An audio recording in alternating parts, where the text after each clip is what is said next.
Welcome to my digital class, and this is a discussion for water or cycles in water booklet. And now we're focusing on wastewater change its state, melting. So now let's look at this diagram again together. So we are seeing that melting is from the ice turn, is where actually ice turn into water from solid to liquid by gaining heat. Okay, there's something that's very important here, gaining heat. So let's look at the definition.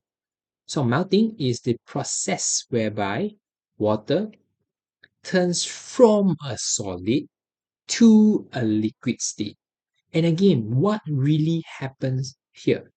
So it's basically the ice, it gains heat. Ice gains heat from its warmer surrounding.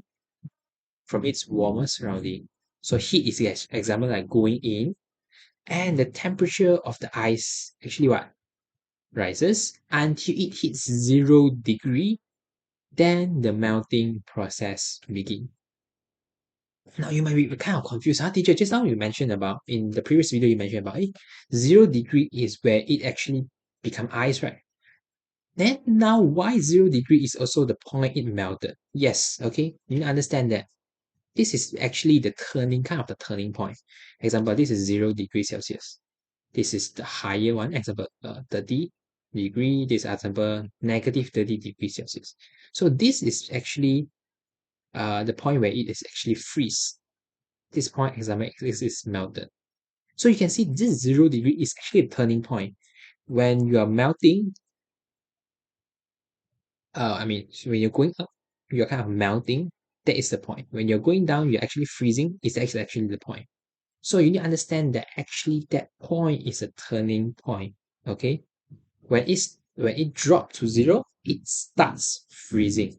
When it goes up to 0, it starts actually melting.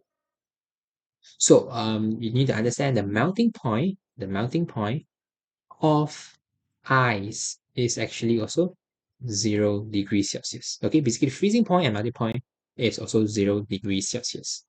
So just to actually further explain about this ice.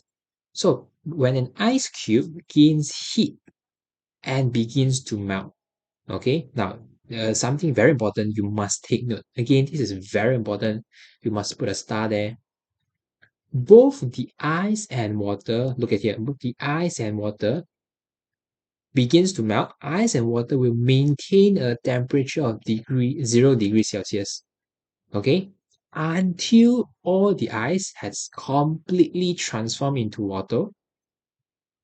And once the ice has fully melted, the temperature of water will then start to rise. Which means that, you see, this is the ice, right? This is the water from the melted ice. It will remain 0 degrees Celsius until all the ice have fully melted. Then the temperature of water will start rising. Means that 0 degrees Celsius, always we say why is freezing point and melting point, because as you can see, it can be solid and liquid at the same time at this point of time. Okay, so it's something that's very important, which you will see question from here. Okay, and that's all for this video. Thank you. See you. Bye bye.